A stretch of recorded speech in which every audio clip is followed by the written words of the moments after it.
I want to take you to a corner of the internet that feels, I don't know, rare these days. Okay. You know how the modern web usually feels? It's like a crowded marketplace. Oh, it is loud. It's an attention economy, and everyone is fighting for a scrap of it. Exactly. Everyone is shouting, trying to sell you a course or a lifestyle or, I don't know, doing a dance for 15 seconds of attention. It's just loud. Yeah.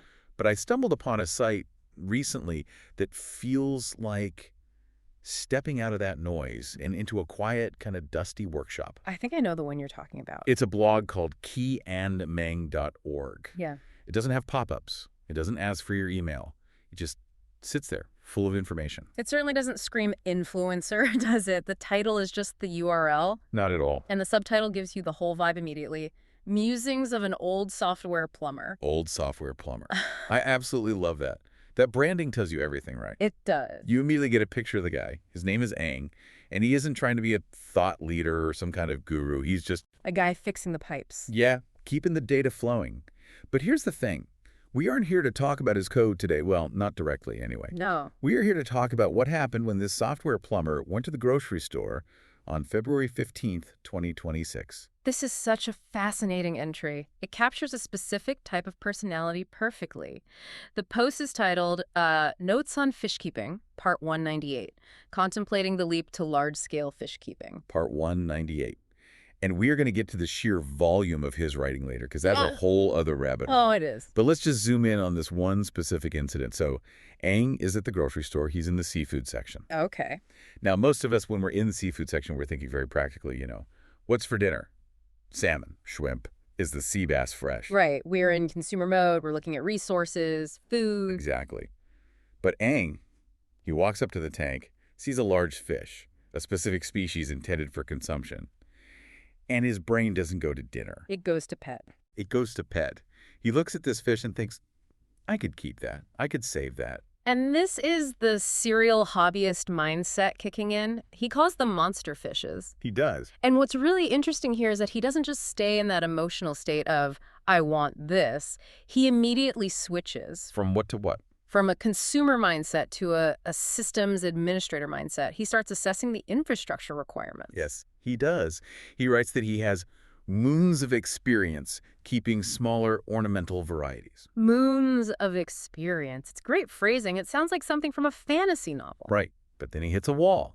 He looks at this monster fish, he looks at his own capacity, and he realizes he has a scaling problem. It's a classic capacity planning issue. He notes that these monster fishes require a vastly different approach. It's not just a bigger bowl, it's a completely different architecture. He even says what he needs. He does. He explicitly mentions the need for a dedicated fish room. I think anyone who has ever gotten too deep into a hobby can relate to this. You start with one potted plant. Suddenly you want a greenhouse. Or you start with a goldfish and suddenly you're looking up shark tanks. Exactly. So Aang is standing there in the grocery store having this existential crisis about infrastructure. He wants to save this fish from the frying pan, but he knows he doesn't have the server space, so to speak. But this is where the software plumber pragmatism just takes over. In software engineering, if you don't have the server capacity to run a program, you don't run it. You can't. You don't try to cram a massive database onto a floppy disk just because you want to. That leads to a system crash. And this is the twist that just made me laugh out loud. I was reading this post, and I'm expecting him to say, so I bought a new tank, or, I walked away sadly. But he doesn't do either of those things. No. He executes the most logical yet slightly dark fallback plan. He buys the fish. Yep. And he eats it. It is a brutal efficiency. I love it.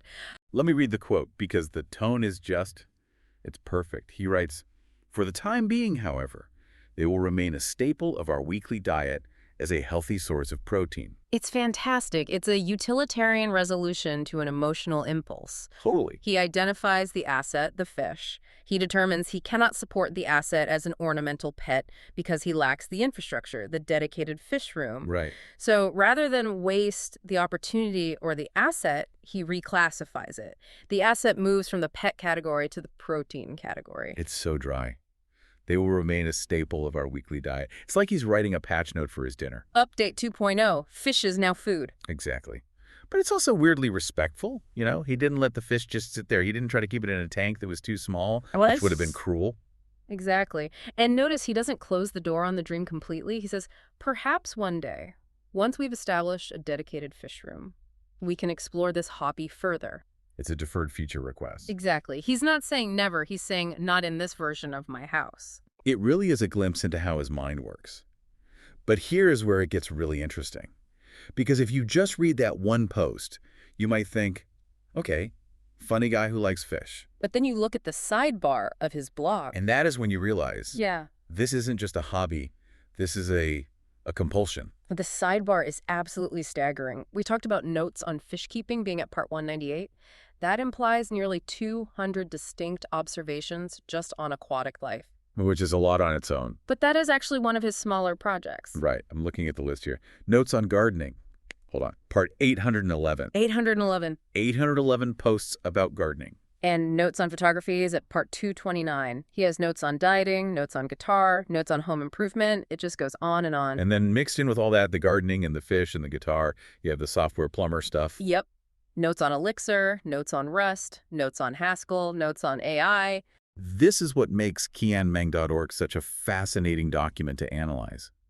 It is a complete cross-section of a human life, organized by tags. Usually people compartmentalize, right? You have your LinkedIn profile for your coding work where you try to sound professional. Then maybe you have an Instagram for your garden where you use pretty filters. But Aang just puts it all in one database. That's all flattened. It is. A post about syntactic sugar in Haskell code is part 57. A post about rediscovering mealybugs in the garden is part 811. To him, they seem to be the same kind of activity. I think that's the key insight here. To a software plumber, a garden isn't that different from a code base. How so? Well, think about it. A garden is a complex system. It has inputs, water, sun, fertilizer. It has outputs, fruit, flowers, and it has bugs. Literally. Literally bugs. So when he's writing notes on gardening, part 809, why the silvery Chinese ever, whatever, he's basically writing documentation for his yard. He's debugging his life. Exactly. He is debugging his life. Look at the titles. The effectiveness of, the practical evaluation of, experimenting with. He treats reality as a system that can be tweaked, monitored, and improved. When a plant dies, he doesn't just get sad. No, he does a post-mortem analysis. Why did the system fail? Was it a resource allocation issue? A pest intrusion? It's incredible. But let's talk about the sheer frequency of this. Because I consider myself productive if I send, like, 3 emails before noon. Yeah. We're looking at the archives here. February 2026, the month is barely half over, and he has 54 posts. 54. And if you look at the yearly archives, it's even more impressive. I ran the numbers. 2025, 730 posts. 730. 2024, 732 posts. all right, second, 32 posts. Wait a second, 730 posts in a year. That is exactly 2 posts today. Every single day. Every single day. Consistently, for years. This isn't someone who blogs when they feel inspired. This isn't a creative outlet in the traditional sense. This is a discipline. It's a daily commit to the repository of his life. That is just wild. 2 posts a day, every day. I struggle to write a grocery list. I mean, same. And this guy is documenting the graceful sway of his plants. That's part 805, by the way. And then turning around and writing about refactoring in Haskell on the same day. Why do you think he does it? Is he expecting thousands of readers? I don't think so. If he wanted thousands of readers, he'd be on a platform with an algorithm writing clickbait titles like 10 ways to kill your mealybugs instantly. Sure, yeah. But he's not doing that. This consistency, I think, it reveals something about his philosophy. He calls himself an old software plumber who tinkers with Freelieber and open source software, or FLOSS. FLOSS. I saw that acronym in his bio. Break that down for us. Well, the whole ethos of open source software is that information should be free, accessible, and shared. If you doesn't have to struggle with it. Okay, so By documenting everything from how to fix a type error in Haskell to how to handle a monster fish at the grocery store, he is, in a way, open sourcing his experience. So he's treating his life like software. Precisely. He is saying, here is my data, here's what I learned today, use it if it helps. It's the ultimate build in public, but he's not building a startup. He's building his understanding of the world. And he's doing it with such humility. I mean, look at the disclaimer at the bottom of the site. Opinions expressed here are my own. I cannot guarantee the accuracy, except no liability. He's not claiming to be a guru. He's just a guy taking notes. Notes on, that's the recurring title, isn't it? Notes on fish keeping, not the ultimate guide to fish. Exactly. Just notes. That distinction is so important. A guide implies I know everything. A note implies, I observed this. It's the beta mindset. Everything is a version. The fish tank setup is version 1.0. The monster fish room is the roadmap for version 2.0. Even the gardening, part 811. It means he has iterated on his garden 811 times. He's constantly patching his understanding of the world. I want to go back to that specific week in February 2026 because the juxtaposition of topics creates this really funny but deep image of his daily life. It does.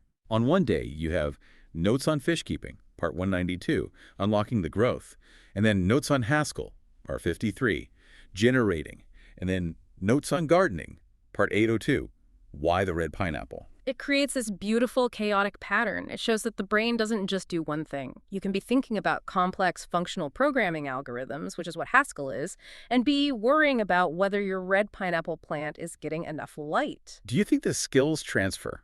Like, does being a good coder make him a better gardener? Oh, I would argue yes, absolutely. Coding, especially in languages like Haskell or Rust, it requires extreme attention to detail and patience. You have to understand how a small change in one part of the system affects the whole. And gardening is the same. It's exactly the same. If you change the soil pH, you affect the nutrient uptake, which affects the leaf growth.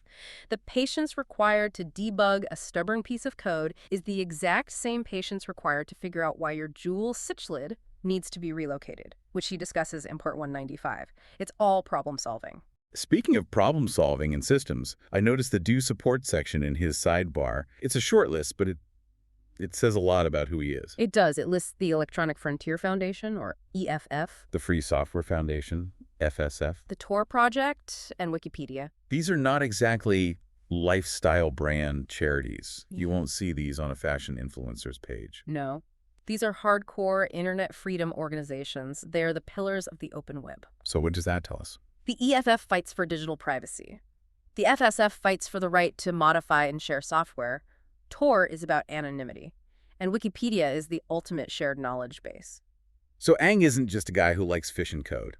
He's an idealist. He believes in a certain kind of internet. An internet where you own your data, where you share your knowledge freely, and where you aren't tracked or monetized.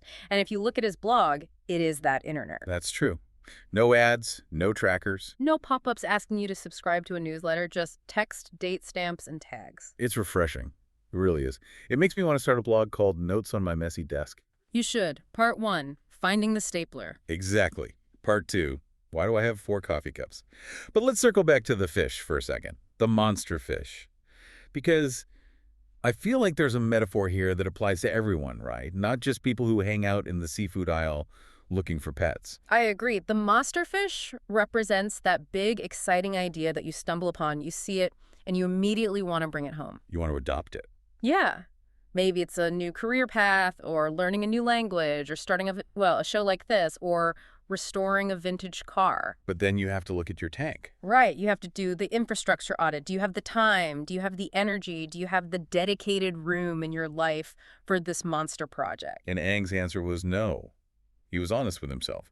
He didn't try to force the monster fish into a goldfish bowl. That is the wisdom of the old software plumber. It is better to acknowledge you can't handle the project right now than to start it and let it fail miserably. Or, in his case, it's better to eat the project for dinner. Well, sometimes you have to consume the idea to get value out of it, even if you can't keep it. He turned it into healthy protein. He learned from the contemplation, even if he didn't build the tank. That's a great way to look at it. The observation itself was the value. He got a blog post part 198 out of it. He got a dinner out of it. And he kept his dream of the dedicated fish room alive for the future. Yeah. It's sustainable hobbying. If he had bought that fish and put it in a small tank, it would have died, or he would have been stressed out trying to keep it alive. By walking away, or rather walking to the checkout counter with the dinner plan, he preserved his sanity to fight another day. It's such a contrast to how we're usually told to dream big and just go for it. Ang is saying, dream big, but check your specs first. Check your specs. That Yeah. should be on a t-shirt. It's the most grounded advice you can give in an era of burnout. So as we wrap up this deep dive into kianmeng.org, what is the big takeaway for you? We have a guy writing thousands of posts about code, plants, fish. What does it all add up to? For me, it's a reminder that being well-informed isn't just about reading the news or knowing the latest trends. It's about paying attention to your own life. Ang is the world's leading expert on his life.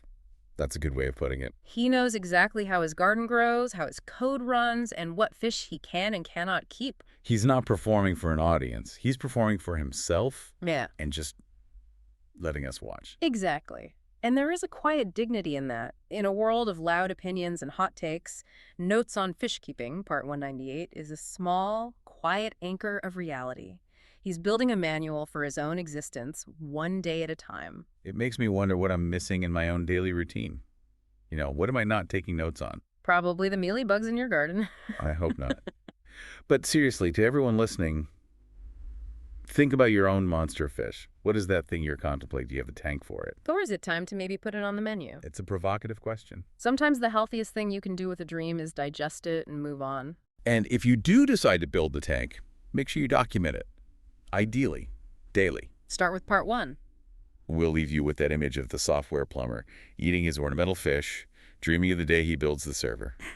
Era. Tank. Big enough to save it. Yeah. Thanks for diving deep with us. Until the next note.